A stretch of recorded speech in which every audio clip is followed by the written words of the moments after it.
전에 여기 도착해서 도재 스님이 차 한잔 주시는 시간에 제가 들었는데, 도재 스님이 오신 지 4년 정도 됐다고 하는데, 4년 된 절집은 생각보다 신도님들이 많이 오셨습니다. 저는 이렇게 많을지 몰랐어요. 그 백고자 법회 100번에 걸쳐서 하시는 우리 도재 두재신도 대단하시고, 100번 이렇게 참석하셔서 듣겠다는 원력을 세우시고 나오시는 분들도 참 훌륭하신 분들 같습니다. 경의를 표합니다.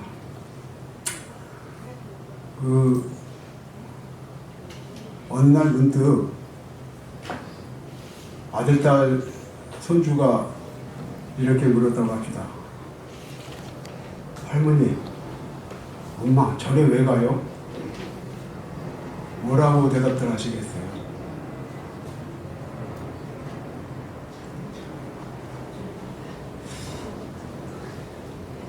뭐라고?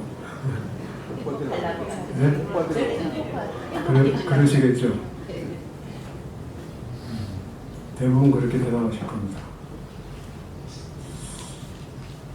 그렇게 대답하시겠지만, 그런 대답은 아들, 딸, 손주를 감동시키는 대답이 되지 못해요.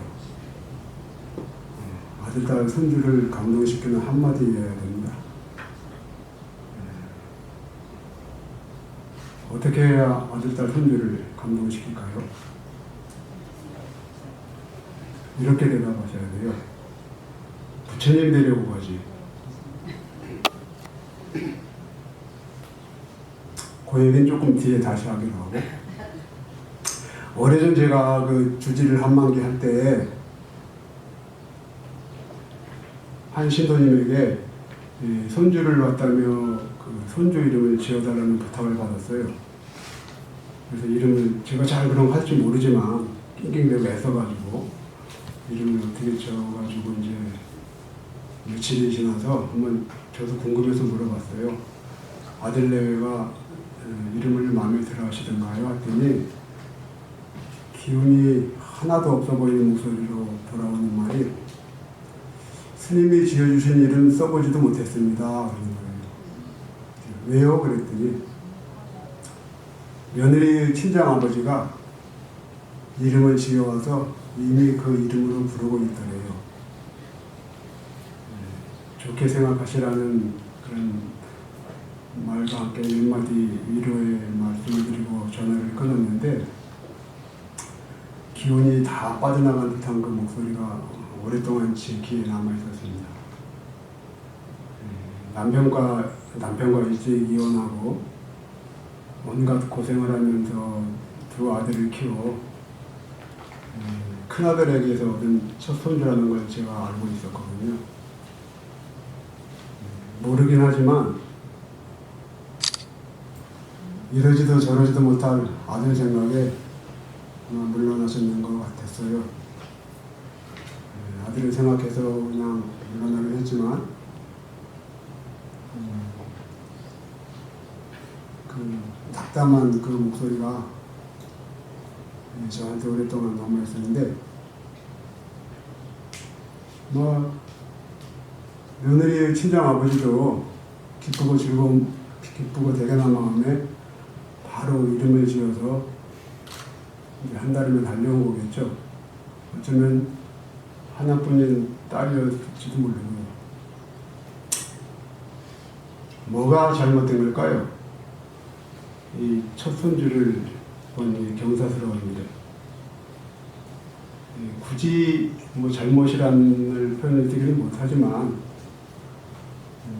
며느리의 친정 아버지가 사돈댁의 마음을 좀 헤아렸다만 하는 그런 아쉬움이 있지 않습니까? 당신 딸이 그 손주를 순산해서 대견하고 기쁜 그만큼 어쩌면 그 이상으로 온갖 고생을 하며 키운 아들에게서 얻은 첫 손주이니 사돈댁은 자기보다 훨씬 더 대견하고 기뻐서 손주 이름을 지어올 수도 있을 거라는 생각을 했더라면 하는 아쉬움이 있지 않습니까? 그러지 않기를 바라지만 기쁘고 설레는 마음으로 손주 이름을 가슴에 안고 갔다가 전혀 그분으로서는 예상치도 못한 상황에 부딪혀서 물러나 있던 그분의 그 상처와 앙금은 오래갈 수도 있다는 걸 우리가 알잖아요. 사람을 힘들게 할 수도 있고 그러지 않기를 바라지만 한 번은 제가 제 행자도반 스님이 주시하는 자리에서 그런 걸 봤어요. 이제 40일 공이 끝나고 점심 먹을 준비를 하는데 주지 스님이 이제 갈채비를 하는 신도님을 이제 하나 불러드리더라고요. 이제 서로 알고 지내려면 앞으로 좀 자주 오라는 뜻으로 고향 노부살님이랑 노부살님한테 인사시켜드리고 그 도반 스님 말이 얼마 전에 한번 처음 본 얼굴인데 혼자 그 탑을 한참 돌다가 탑도를 혼자 하다 가는 걸 이제 봤대요.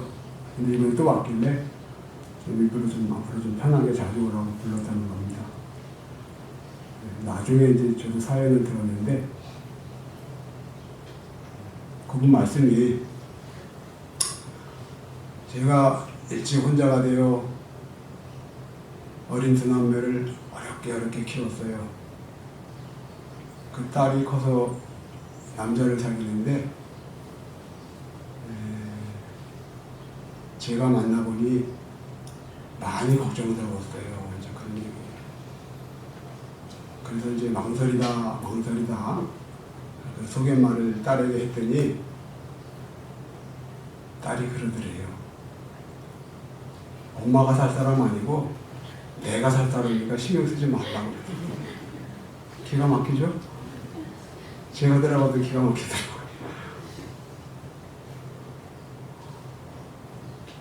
제가 들어가도 기가 막혔어요. 엄마 속을 일리도 모르나 얼마나 걱정되고 서운하든지 그 남자를 엄마도 한 두세 번 만났나 봐요. 그런데 이제 딸을 통해서 자기를 탐탁지 않게 생각하는 걸 그 남자도 들었는지 자기를 대하는 태도가 또 그렇게 또 살갑지 않고 좀 뭔가 무뚝뚝해가는 그런 있는가 봐요. 그것으로 끄시면 좋겠는데 둘이 산대요. 너무 마음이 아프고 힘들어서 그날 와서 이제 탑을 혼자 그냥 마냥 처음 온 절에 가서 그냥 이제 돌아드는 거예요.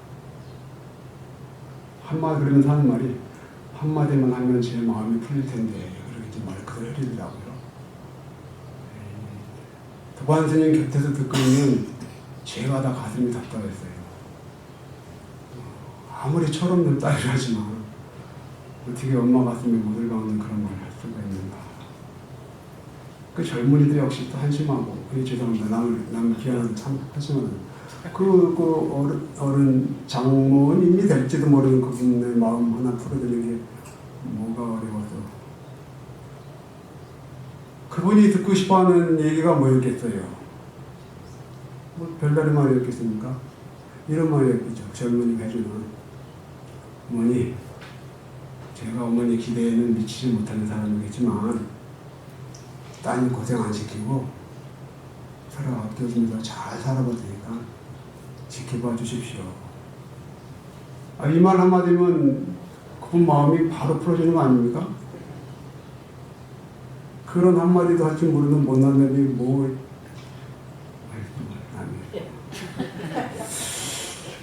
어쨌거나 저도 살아면서 어머니 마음을 얼마나 많이 아프겠을까 하는 생각에 제 가슴이 다 먹먹했던 시간이었는데요.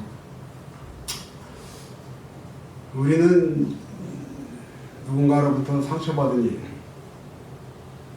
섭섭했던 일을 오래도록 잊지 못하고 이야기합니다. 그런데 정작 그러는 우리는 주변 사람들에게 얼마나 많은 상처를 주며 살아왔을 것인가. 지나간 그런 허물들을 참여하고 이제부터라도 누군가에게 상처를 주지 않으려면 어떻게 해야 되는가? 내가 먼저 이해하고, 내가 먼저 용서하고, 내가 먼저 받아들이는 겁니다. 용서하면 내가 편안해지지 않습니까? 알면서도 안 되는 일이 그 일이긴 하지만 마음만 내면 또 얼마든지 가능한 일이 그 일이잖아요. 제가 여기서 멀지 않은 화순 만인사에서 주지를 한 망개 살펴야 됩니다. 오늘도 여기 그 만인사 신도님들이 몇 분 오셨는데 제가 돌아보니까 벌써 20년도 더 된 옛날 얘기예요. 초파일 준비를 하면서 제가 그런 생각이 들었어요. 부처님 오신 날만이라도 우리가 좀 부처님을 닮아보려고 애써야 되는 거 아닌가. 매번 자기네 가족 저쪽에 해달라고만 하면 그게 어찌 부처님 제자이겠으며 어찌 그것이 부처님께서 이 땅에 오신 걸 축하하는 마음이라고 할 수 있겠는가. 부처님 오신 날만이라도 우리가 좀 남을 위해서도 기도해 봐야지. 그런 좋은 날 아니면 언제 해볼 것인가. 그 생각이 제가 들어서 그래, 그러자면 뭘 어떻게 해야 되지 하다가 그래, 그 촉파일 등을 이웃을 위하는 촉파일 등을 한번 달아보기로 하자. 그래가지고 제가 이제 신이 나서 우리 이제 화순 만에서 신도님들이랑 1,000원짜리 컵등을 만들었어요. 컵등 아시죠? 일회용 종이컵에다가 연잎 붙여서 만든 거. 그래가지고 촉파일날 아침 사람들이 절에 들으면서 제일 먼저 만나게 되는 위치에다가 컵등 판매대를 이제 준비하고 제가 직접 나서서 이제 알려야 되니까 알리면서 이걸 하자고 해야 되니까 제가 직접 홍보와 이제 판매를 제가 맡았어요. 사람들이 좀 처음엔 낯설어 하더니 잘 되더라고요. 정말 나중에 보니까 값이 싸서 잘 됐던 것 같아요. 1,000원 받으니까.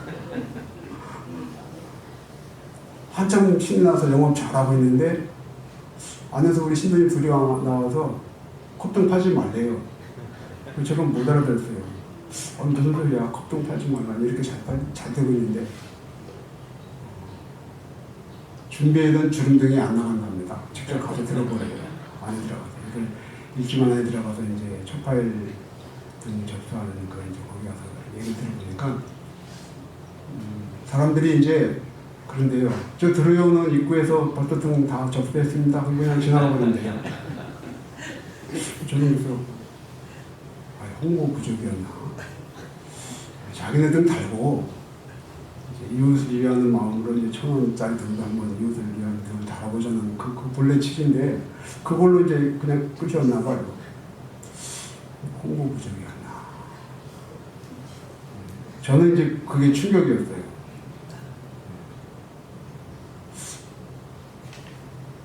그리고 당황스럽고. 그런데 이제 저하고는 달리 우리 또 신도님들은 이제 이런 말씀드리기 좀 제가 죄송한데 이제 그날 좀 수입 좀 생겨야 되는데 다 1,000원짜리 달고 말아버리니까 이렇게 좀 걱정스러우니까 이제 막 이제 성화예요. 빨리 좀 컵등 판매하는 거 거둬야 된다고. 제 기억에 그 당시 그 마당에 하루 다는 주름등이 5,000원, 법당에 1년 등이 5만 원이었는데 신도님들 입장에서는 걱정도 되겠죠. 잘 모르는 스님이 주지로 와가지고 아무것도 모르고 막 그러니까 제가 여기 신도님들이 있는데 제가 4년 살 때 신도님들이 저한테 늘 그랬어요. 주의스님은 돈을 모르나 봐요. 왜요? 아니 내가 29에 출가했는데 29년 동안 살다 왔는데 내가 왜 돈을 몰라요? 그러니까 돈 얘기를 한 번도 안 해요. 무슨 돈 얘기요? 아니 뭐 법회 있다고 뭐 신도들이 다 가져오는데 뭘 내라고 그래요. 난 진짜 한 번도 못 해봤어요. 근데 그거 해야 되겠더라고. 해야지 분들이 마음을 내서 동참하고 자기도 복도 짓고 또 주지스님도 돕고 하는 거라 해야 되는 건데 제가 그런 걸 처음 하고 스킬이 없어서 못했는데 어쨌든 어쨌든 급등 판매대를 이제 걷고 말았는데 그게 저한테는 오랫동안 이제 좀 부끄러운 자존심 상황에 남았었어요. 그러거나 말거나 했어야 되는데 그게 좀 많이 아쉬웠습니다. 용서하는 일이 쉽지는 않지만 용서하면 좋은 일들이 생기는 거 우리가 알잖아요. 우선 내가 편안해지고 큰 짐 하나 내려놓은 거고 용서해서 그 목숨을 구한 중국 어느 왕의 얘기를 하나 제가 들려드릴게요. 오래전에 제가 그것도 거기서 살 때 본 어느 중국 역사가 방대하잖아요. 어느 역사서에서 본 건데 책 이름과 왕 이름은 잘 좀 기억이 나지 않지만 어느 왕궁에서 이제 밤에 연회가 열렸대요. 연회 잔치 무슨 일로 이제 축하해주고 싶고 뭐 신하들 고생했다고 좀 위로해주고 싶을 때 뭐 이제 하는 음식 장만하가는 잔치를 이제 궁중에서 하는 연회라고 하고 하는데 밤에 연회가 열렸는데 뭐 여러 가지 음식도 나오고 뭐 또 음료도 나오고 뭐 무예들이 흥룡가락에 맞춰서 춤도 추고 한참 그렇게 이제 좋은 분위기였는데 갑자기 그 센 바람이 불어가지고 등불이 다 꺼져버렸어요. 갑자기 생긴 일이라 좀 사람들이 이제 금방 준비도 못하고 막 어쨌든 이제 부산하게 불을 켜려고 했는데 평소 그 왕이 사랑하던 애첩 하나가 곁에 다가와서 왕한테 이런 속삭이 있는 기의 말을 했대요. 배야, 깜깜해진 틈을 노려 누군가가 제게 다가와서 강제로 저에게 입을 맞췄습니다.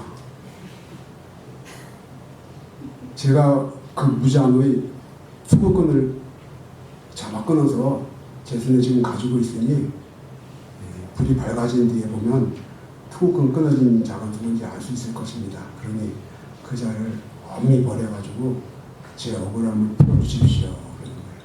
투구, 무장들이 쓰는 그 머리에 쓰는 건데 너플너플하지 말라고 이렇게 묶는 끈, 그걸 투구끈이라고 하죠.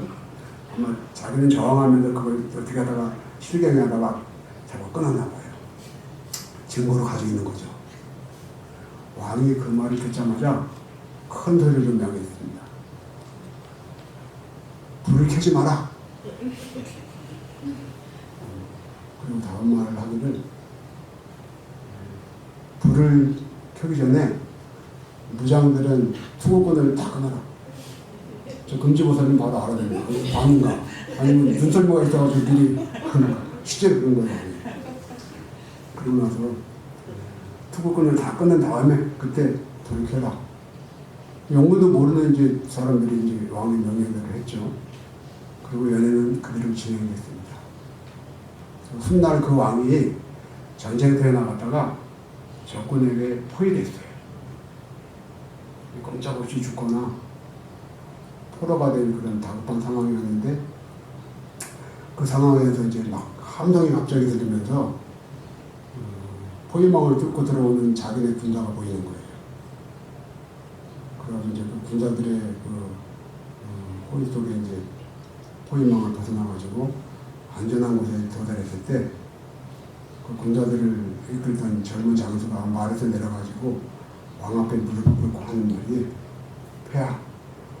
폐하께서 베푸시던 그 어느 날 연회에서 폐하이고 아끼시던 수호에게 투구권을 끊긴 소장이 접니다.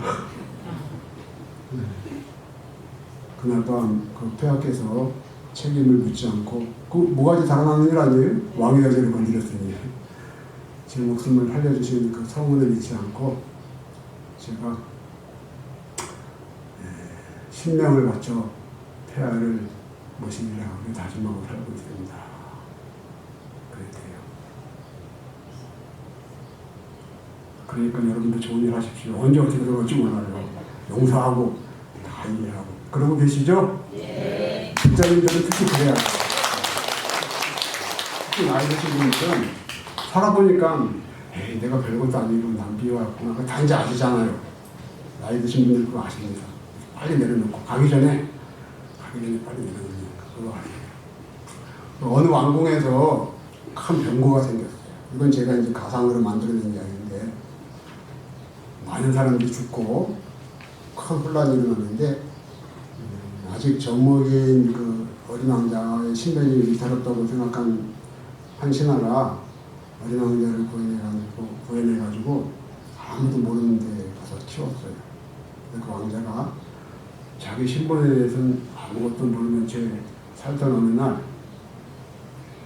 왕궁에서 나온 사람들이 그에게 왕자의 신분이시라며 왕궁으로 모시고 갔어요. 그래서 이제 왕족의 옷으로 갈아입히고 왕족이 먹는 음식을 갖다 바치고, 왕의 아들이라면 왕궁에서 살게 하면 그 사람이 왕궁에서 살까요? 왕자로? 어때요? 왕자로 못 삽니다. 왜 못 사냐면 자기가 왕의 아들, 왕자라는 그런 자각이 없어서.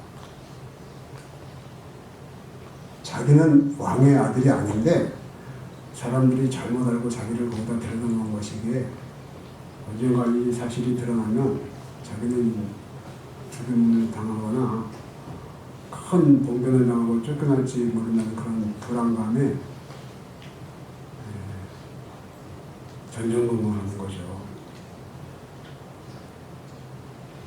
실제로 자기가 왕의 아들임에도 불구하고 왜 그렇게 불안해하고 전전긍긍을 하는 걸까?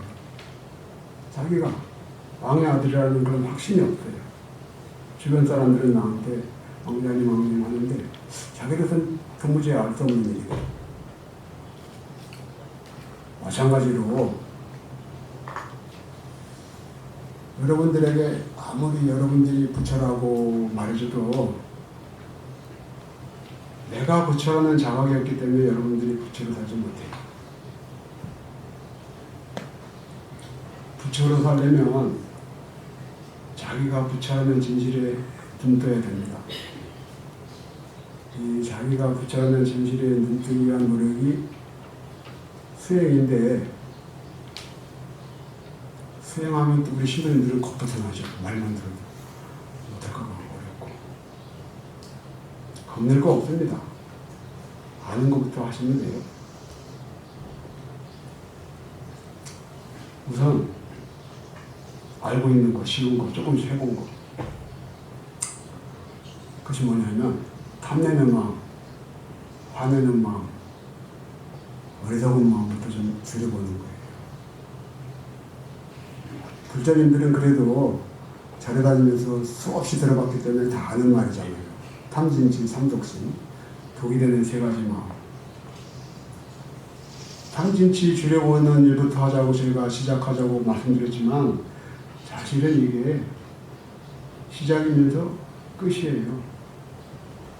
탐내는 마음, 화내는 마음, 어리석은 마음 끊어내면 바로 부처입니다. 다른 수행법을 따르면 부처님 시대 때 육사외도라고 기존의 그 브라만교의 브라만교 교리가 안 맞고 그래가지고 여러 가지 종교가 많이 생겼는데 불교도 그중에 하나였고 다른 또 종교들이 많이 생겼어요. 대표적인 6가지 뭐가 있는데 그 다른 수행법을 따르는 그 외도의 수행자 하나가 사리푸트라 존자에게 물어요. 사리푸트라 존자는 누구냐면 부처님의 가장 뛰어난 제자 중에 한 분으로 그런 분인데 그 사리푸트라 존자한테 이렇게 물어요. 당신네들은 그 수행의 목표를 열반이라고 말한다는데 당신네들이 말하는 그 열반이라는 게 도대체 뭡니까? 하고 묻는 거예요. 자기도 궁금해서 묻는 거죠. 사리푸트라 존자가 말해요. 열반이란 탐진치의 소멸이다. 열반이라는 말도 어렵게 생각하실 거 없어요. 모든 괴로움, 고통이 사라진 경지, 어리석음에서 벗어나 진리에 눈뜬 경지. 그래서 붙여 있는 거예요. 어때요? 쉽잖아요? 부처되는 길은 탐진치를 끊어내는 길이다. 탐진치를 끊어내면 괴로움, 고통, 어리석음이 사라지고 진리에 눈뜬다. 그러면 부처님입니다. 쉽잖아요.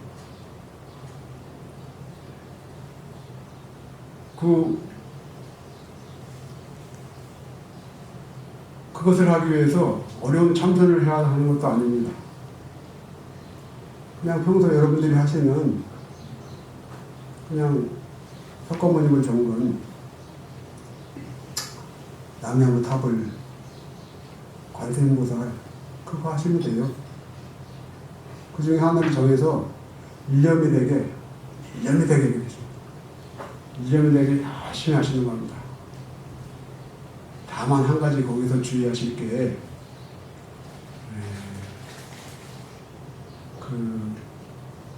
보통 이제 아까도 말씀하셨듯이 복 달라고 가족에 뭐가 잘 되라고 그런 것들 위해서 기도하시는데 그런 것들을 위한 기도로만 끝나지 않게 기도의 반 정도는 그런 것들을 바라는 마음조차도 내려놓고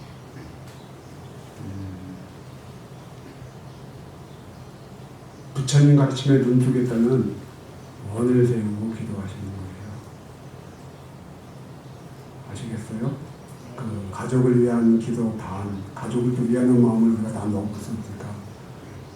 그리고 나머지 반은 탐진치를 끊어내서 부처되겠다는 일은 큰 발언을 담은 기도 반. 여기 우리 도지스님은 안 그러실 것 같은데 저도 주지 살 때 늘 그런 게 고민이었지만 전국의 모든 주지스님들한테 큰 고민이 있습니다.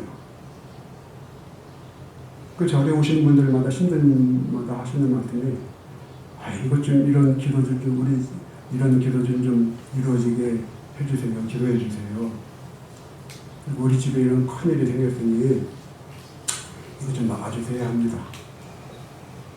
자기 힘이 붙이는 어떤 일에 부딪혀서 불보살님의 가피로 그 일이 잘 되기를 애타게 기도하는 그 마음을 주지스님들이 모르는 바 아닙니다. 가족에 또 아들, 딸 합격, 좋은 대학 합격, 대부분 그런 것들 바라시니까. 그 다음에 취업, 남편 승진, 이런 것들을 바라는 게 나쁜 건 아니에요. 그러나 매번 그것으로만 끝나는 기도는 평생 그것으로만 끝나는 기도는 마시는 물이 예수님들이 그렇게 비유했어요. 제 얘기도 아니고 마시는 물이 이렇게 넘치도록 많이 있는데 손가락으로 물을 찍어 먹으면서 목마르니 물 달라고 하는 그런 거예요. 아까 말씀드렸던 첫문에 할머니 엄마 왜 절에 가요? 물으면 어떻게 대답할 것인가? 이제 제가 그 답을 좀 생각을 해보실 거 하니까 답이 많은가 한번 맞춰봅시다. 그래서 부처님 대로 가지 이렇게 대답하러 갔죠? 네. 그럼 막 손주나 아들이 좀 똘똘하다면 다시 이렇게 물을 줄은 모릅니다. 할머니 어떻게 하면 부처님이 된대요? 이때 또 뭐라고 대답들 하시겠어요? 이렇게 말씀하시면 돼요. 탐내는 마음, 화내는 마음, 어리석은 마음을 없으면 부처가 될 수 있단다. 얼마나 멋진 대답이에요. 아들, 딸, 손주가 눈이 휘둥거리실 거예요. 아이고 우리 엄마, 우리 할머니 최고시네요. 그죠? 그런 면에서 볼 때 여기 우리 보은사 도제 주지스님은 너무 대단하신 분 같아요. 너무 훌륭하신 분. 왜냐하면 부처님의 이런 큰 가르침을 신도님들한테 어떻게 해서든지 알려드리고 싶은 마음에 이 100번씩이나 해야 되는 이 100고자를 하셔가지고 벌써 아까 소개하실 때 보니까 22회째 되는 것 같은데 이거 누가 할 수 있겠어요? 쉽지 않습니다. 더구나 오신 지도 얼마 안 되는 합장에서 그 비용은 얼마나 많이 들겠어요. 또 그 전국에 100명에 되는 스님들을 찾아다니면서 또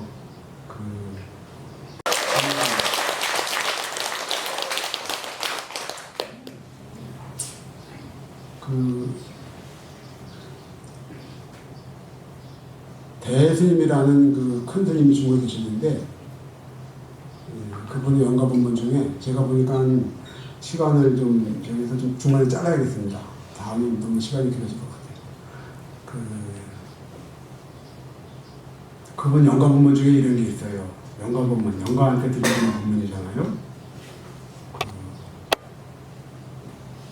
마음이 정토임을 깨닫고 자성이 미타임을 알아보십시오. 그리하면 이생에서든 저생에서든 가는 곳마다 즐거울 것입니다. 무슨 말이냐면 자기 마음이 정토임을 깨달으십시오. 그리고 자기의 성품이 아미타부처임을 알아보십시오. 알아보다 그 말은 알아차리다 그 말이거든요. 그래서 그 말이 무슨 자기의 성품이 바로 그대 자신의 성품이 아미타부처임을 알아차리십시오. 한마디로 말하면 무슨 말이냐면 그대가 부처라는 진실에 눈 뜨십시오 이런 말인데 이런 말을 들으면 대부분의 신도님들은 오히려 움츠러들어요. 위축돼요. 내가 어찌 감히 부처님일 수 있겠는가 하는 생각에 그 귀종 스님이라는 또 큰 스님이 계셨는데 그 스님에게 이제 젊은 스님이 와서 여쭤봐요. 부처란 무엇입니까? 이제 귀종 스님께서 말해줘도 그대가 내 말을 믿지 않을 것 같아서 내가 말을 못하겠구나. 큰 스님의 그 지극하신 법문을, 지극하신 말씀을 제가 어찌 안 믿겠습니까? 그런 귀종 스님이 그러죠. 그대가 바로 부처님이라. 우리의 어디가 부처일까요? 우리는 왜 이런 말을 들으면 믿기는커녕 오히려 움츠러들까요? 저는 이제 우리 모두가 부처라는 진실을 저는 이제 의심 없이 믿습니다.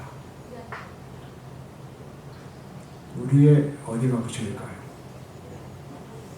우리 모두에게는 무엇으로도 더럽게 만들 수 없는 청정한 마음이 있습니다. 이걸 보면 이것이 있음을 알면 모두가 부처라는 진실을 자연스럽게 받아들이게 돼요.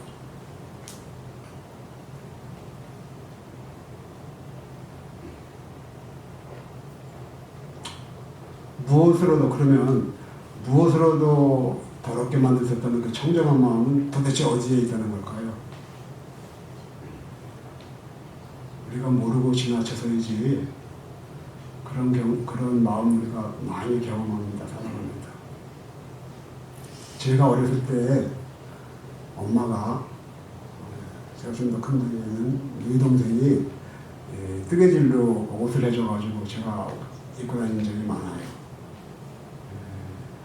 엄마나 그 누이는 뜨개질을 하면서 종종 무심이 되곤 했어요. 그러다가 밥 타는 냄새에 활짝 놀라가지고 일어서기도 하고 또 친구 집에 놀러가면 친구 누나가 무심이 된 채 뜨개질을 하다가 무심이 된 채로 뜨개질을 하다가 해야 할 일이 생각나가지고 한급하게 일어서고 요즘에는 뭐 좋은 옷도 하도 많고 다들 바빠서 뜨개질하는 일이 뭐 있는가 모르겠습니다만 제가 그때만 해도 어디서나 볼 수 있는 일이었어요. 제가 이제 출가해서 그때는 몰랐는데 제가 출가해서 수행을 하다 보니까 어머니나 누이들은 그 뜨개질이라는 그 단순 반복 작업을 집중해서 하는 사이에 자기도 모르게 무심이 되곤 했던 거예요. 여기 그 노바살림 중에서도 뜨개질을 하신 분들 계시고 그런 경험 있으신 분들 꽤 있으실 겁니다. 말씀 안 하시지만. 그럼 그건 뭐 뜨개질하는 사람만 경험하는 무심이지 우리는 나 그런 경험 없는데 천만에요. 더 많습니다. 남녀노소 누구나 다 경험하는 무심. 제가 하나 소개해드릴게요. 선반에 올려놓은 쟁반이 떨어져서 나는 요란한 소리에 놀랄 때, 계단을 내려가다 넘어져서 크게 놀랄 때, 놀란 그 순간엔 미움도 원망도 걱정 근심도 자나깨나 보고 싶은 그 사람 생각도 모두 다 뚝 끊어집니다. 놀란 그 순간만큼은 마음에 아무것도 없어요. 그런 경험들 있으시죠? 앞으로 놀랄 때 정말 그랬나 싶어서 놀랄 때 바로 자기 마음 들이켜 보세요. 놀란 그 순간에 아무것도 없습니다. 놀란 그 순간에 아무것도 없는 바로 그 마음이 우리 모두에게 있는 무엇으로도 더럽게 할 수 없는 청정한 마음이며 부처의 마음이에요. 그래서 아까 제가 말씀드렸듯이 대스님이 그대 자신의 마음이 전도임을 깨닫고 그대 자신의 마음이 아미타 부처님을 알아서 하십시오 그랬던 것이고, 기종스님이 아끼고 아껴뒀다가 하시는 말, 네가 바로 부처다. 그걸 봤기 때문에 하시는 말씀이에요. 그래서 예수님들은 이것이 있으면 알았으면 게으르지 말고 힘써 수행이라고 했어요. 아는 것으로 되지는 않습니다. 또 수행을 해야 돼요. 수행 어려운 거 아니라고 했죠. 앞에서 제가 말씀드렸듯이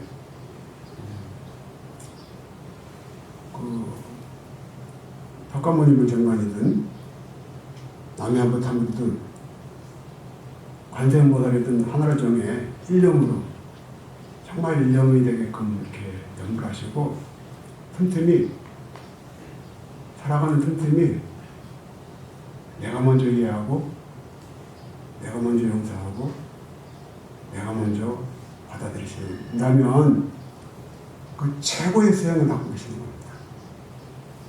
난 못해. 나는 그런 엄청난 일을 할 사람이 아니야.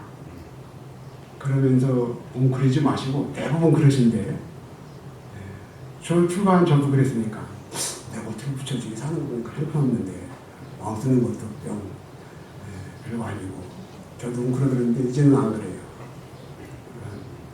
난 못해. 그런 생각에 이렇게 갇혀 있지 마시고, 자기를 가두고 있는 그런 마음의 문을 열고 나와서 시작해 보시는 겁니다. 애들 다 키워보셨죠? 애기가, 저도 조카들 크는 거 봤는데, 애기가 처음엔 서지도 못하지만 마침내 그 첫발을 떼고 거듭 넘어지지만 끝내는 걷잖아요.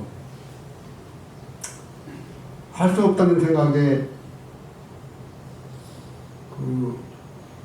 일어서지 않거나 첫 발을 내딛지 않으면 어떻게 돼요, 그 사람?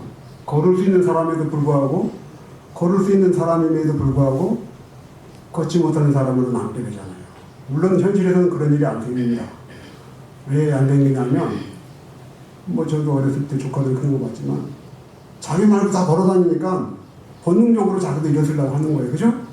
다들 애기들 자식들 키워보셔서 저보다 더 많이 경험하시겠지만, 본능적으로 다 주변 사람들이, 눈에 보이는 다 사람들이 다 서서 걸으니까 자기도 누가 시키지 않으면 본능적으로, 다행히 그건 보이는 것마다 다 그러니까 자기도 이렇게 해서 결국은 오래지 않아 걷는데, 이 부처된 애들은 이 안타깝게도 주변에 부처가 안 보이니까 아유 시작도 못해. 그래도 보이지 않는 부처들이 많이 있습니다. 부처가 구름을 타고 날아다니는 사람이라거나 먹지 않고 사는 사람, 숨도 안 쉬는 그런 사람이 아니고 마음 쓰는 게 좀 남하고 다른 사람, 많이 가지고 있지 않으면서도 넉넉한 사람, 그런 사람들은 반쯤 부처가 되는 사람이에요. 자, 시간이 거의 된 것 같으니까 제가 좀 마지막 마무리를 해야 될 것 같습니다. 내가 수행을 잘하고 있는지 점검도 하고, 또 그 수행이 좀 뭔가 좀 지지부진하다 싶을 때는 그 수행에 힘을 실어주기 위해서 뭔가를 해야 되는데 뭐 여러 가지 방법이 있겠지만 좋은 발언문을 하나 가슴에 담아두고 자주자주 그걸 이렇게 읊조리는 것도 좋은 방법이 될 수 있어요. 그래서 제가 지금 소개해드리는 이 발언문을 해야 되는 건 아니지만 다른 좋은 발언문도 많으니까 기존에 하시고 있던 건 그대로 하시더라도 제가 그 좋은 발언문 하나 소개해 드릴 테니까 다 같이 합정해 보실까요? 같이 제가 한번 하면 한 구절씩 좀 따라 하시기 바랍니다. 모든 존재들이 안락하고 평화롭고 행복하기를 기원합니다. 안락이란 말은 편안함과 즐거움 그런 말이죠. 일체의 모든 존재들에게 악의가 없기를, 원한이 없기를, 고통이 없기를, 근심이 없기를, 행복하기를 기원합니다. 악의 나쁜 의도. 그 다음에 제가 닦은 수행의 공덕을 모든 존재들에게 회양합니다. 모든 존재들에게 이 공덕을 나누어 모두가 평화롭고 행복하기를 기원합니다. 부처님 가르침을 수행하는 이가 물에 들어가면 그 물속의 모든 생명들이 다 안락하여라 행복하여라. 부처님 가르침을 수행하는 이가 길을 걸어갈 때 바람이 불어와 이 수행자의 피부 머리카락 옷깃을 스치면 이 바람을 만나는 모든 생명들이 다 안락하여라 행복하여라. 합장 내리시고요. 마지막 발음은 얼마나 아름답고 감동적이에요. 저는 그 발음만 대하고 너무너무 감동적이어서 이거 제가 만든 거 아니고 제 머리에 그만큼 안 되니까 어디 있는 걸 제가 이제 제 발음으로 삼아서 이렇게 하고 있는데 어디선가 제가 이걸 한번 소개했는데 저 강화도 전등사에서 오신 분들인데 이제 소개하고 막 제가 가는데 누가 막 다급하게 쫓아와가지고 뭐 요새 아가씨나 뭐 애가 뭐 구별이 안 되니까 하여튼 뭐 제가 보기엔 아가씨 같은데 젊은 여자가 이렇게 핸드폰 들이대면서 스님 그거 녹취하고 싶으니까 다시 해주세요. 그래가지고 제가 했던 적이 있는데 이런 발언문 꼭 이런 발언 제가 소개해드린 이 발언만 아니라도 좋은 발언문 자기가 안 만들어주면 우리 도저히 주스님께 부탁해서 해달래가지고 자꾸 떠올려가면서 그러면 탐진치가 녹아내려요. 탐진치가 녹아내리면서 안에 있는 부처의 마음이 드러나는 겁니다. 들어주셔서 고맙습니다. 마치겠습니다. 감사합니다. 혹시 제가 소개한 발언문 제가 여기 해왔으니까 나중에 정무소에서 저기 막 복사해달라가지고 하나씩 가져가세요. 고맙습니다.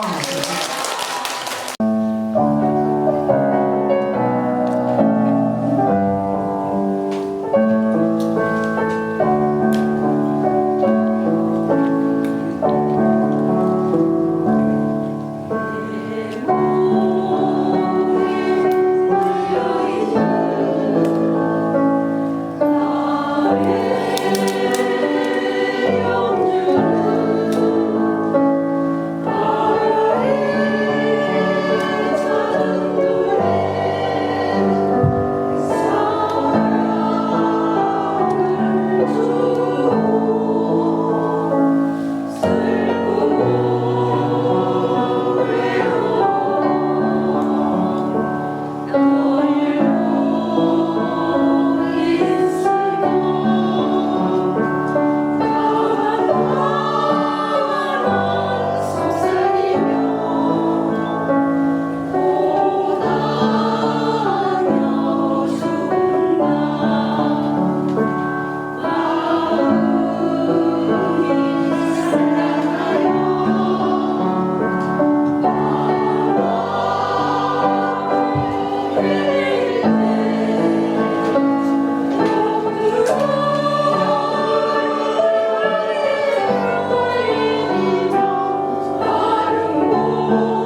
고맙습니다. 다음.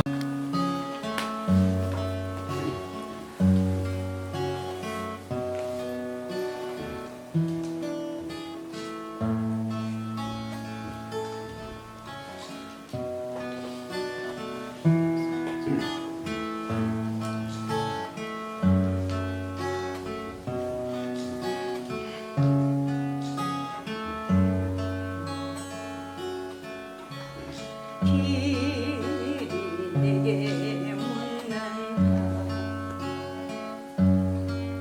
어디까지 가려 하느냐고. 내가 길에게 물었다. 어디쯤에 끝이 있느냐고. 그냥 가는 길이라면, 그냥 걷는 길이라면, 소풍 나온 어린 나의 모습처럼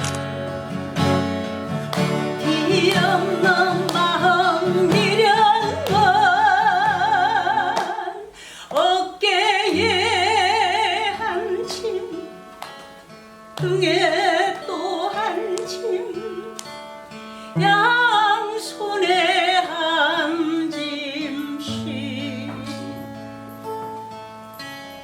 인생의 무게는 길도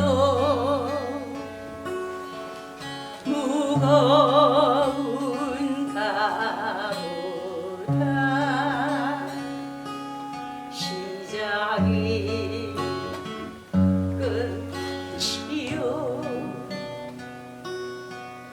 그 끝이 다시 시작인 것을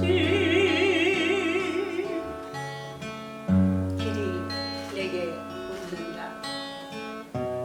어디까지 가려 하느냐고.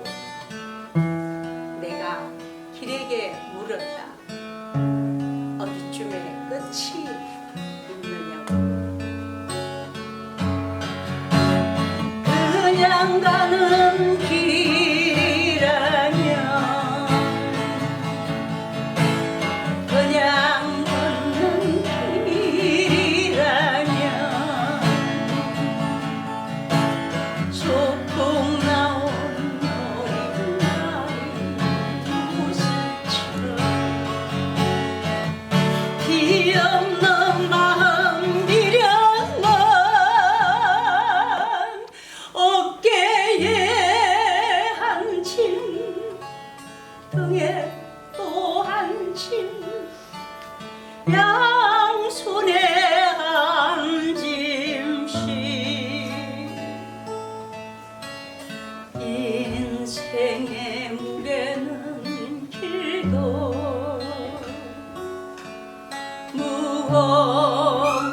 무거운가 보다. 시작이 끝이요. 그 끝이 다시 시작인 것이. 그 끝이 다시 시작인 것이.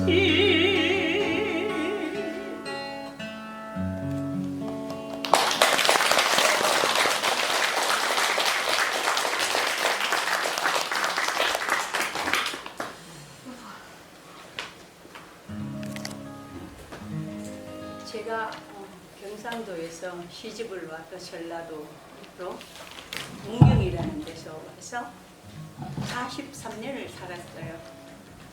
그러다가 제 노래는 아니지만 광주에 그 박문옥 선생님이 열심히 불러보라고 이제 정용주 가객 그분의 노래를 저보고도 부르라고 하셨어요. 그래서 열심히 지금 제 것을 만들어가고 있습니다. 지리산 불러드리겠습니다.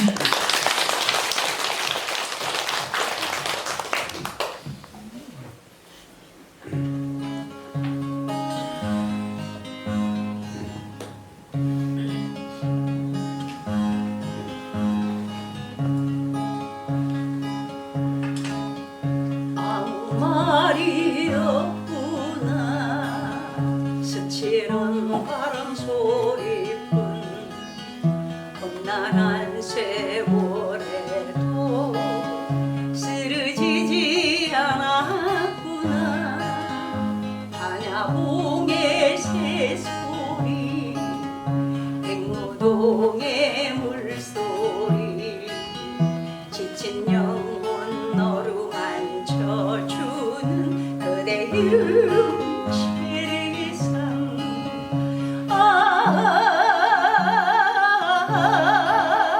그대 이름 지리산 아무 말이 없구나.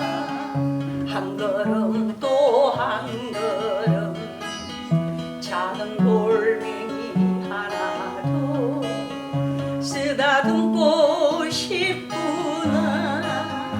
달궁의 별빛 따라 반달고 물음 따라 너의 사랑 찾아 헤맨다. 그대 이름 지리산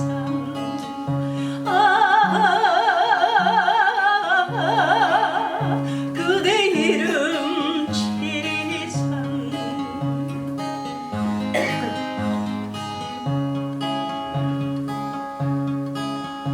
아무 말이 없구나. 불꽃들의 미소뿐 고난의 역사에도 흔들리지 않았구나. 노란 구름 바다 피야 골단풍 바다 너를 보면 가슴이 뛴다. 그대 이름 지리산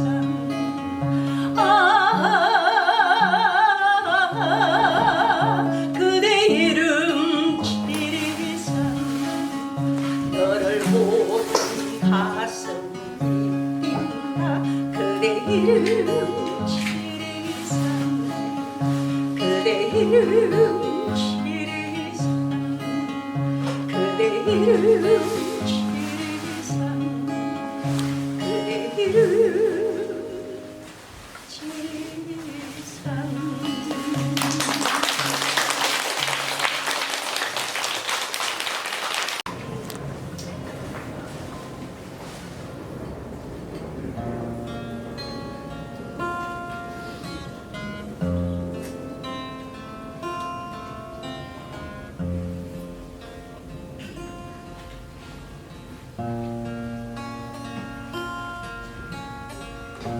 물같이 바람같이 그리 살다 나는 가리 물처럼 바람처럼 그리 살다 나는 가리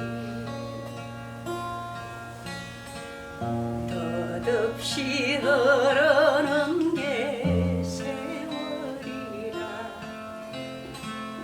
구름처럼 흘러 흘러 나는 지금 어디 메뉴 마음에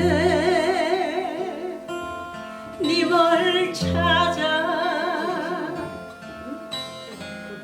얽히고 실키었던 인연 달에 한올 한올 불다여워 돌아보니 머문 자리 우상초 홀로 피어 세상 사식 즉시봉 구경열방 공접시세 무상심심 미묘한 끝입새 끝에 알렸구나. 형상 없는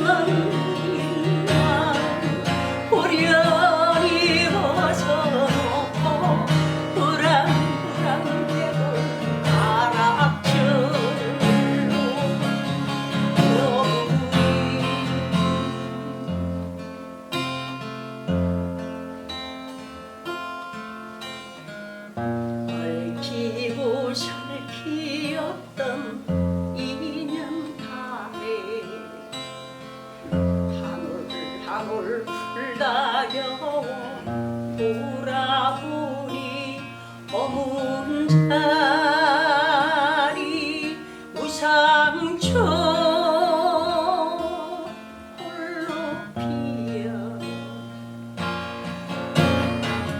세상 사색즉 지공 구경열방 공즉 시세 무상심심 미묘한 끝잎새 끝에 달렸구나 형상 없는 길만 호련히 벗어놓고 불안불안 계곡 바람으로